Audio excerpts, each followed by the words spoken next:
Alright, so it's Friday the 13th, the third scariest day of the year next to Halloween and Valentine's Day, and I've already had my share of nightmares due to the fact that Donda still hasn't dropped, but keeps getting teased every week like it's clockwork. But aside from that, there's also the fear of having to figure out what to review since I wasn't paying attention to who's dropping an album today. So guess who's stuck listening to a new Iggy Azalea album? This guy. It's not fair! Iggy has returned this time with the end of an era, more likely signifying her hiatus from music for the coming future, now carrying this more deep-based electronic sound, and a few features to try and give her a different kind of spotlight for her final project. So to start off, we're given this quickfire beat on the track Sirens, which is accompanied by sirens in the instrumental, while Iggy dishes out these simple yet catchy bars with an equally catchy chorus that anyone can kinda get into, mainly if you like Iggy Azalea. I'll say that this is a pretty good intro for the theme of this album, but at the same time when looking at most of the other songs, I would give it higher praise if it didn't sound just like the others throughout this album.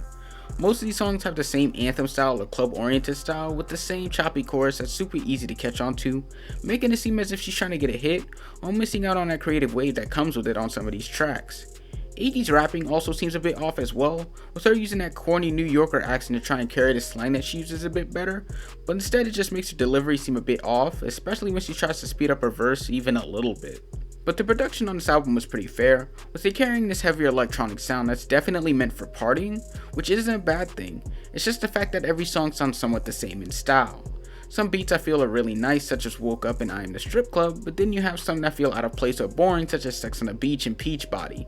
The features on this project do their due diligence, I suppose, with BIA, Sophia Scott, and Nelly's all jumping on tracks to dish out either rhythmic ad-libs and choruses, or smooth and bar-heavy verses.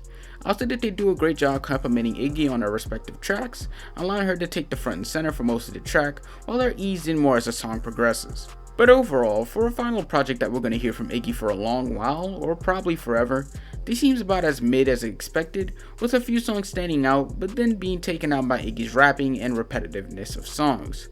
So to put this on the grand scale, I'm giving this a solid 4 out of 10, with this definitely needing more work and better ways of trying to diversify tracks. By instead trying to make some kind of radio anthem, she instead tries to make something that feels more standoutish and different from the norm. But how do you guys feel about the album? Do you think Iggy will ever come back to music? Do you think Onyx will ever drop an album?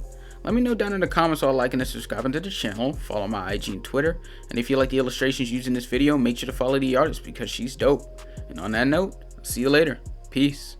Guys just don't fight girls! I'll fight with you. You're messy, are you serious? She's a fighter and she's trying to get in our way. I don't care if she's a girl or a baby or somebody's grandmother. I'll still knock her out. But let me check first to make sure.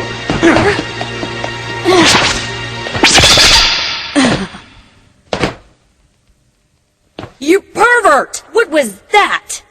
Now I know.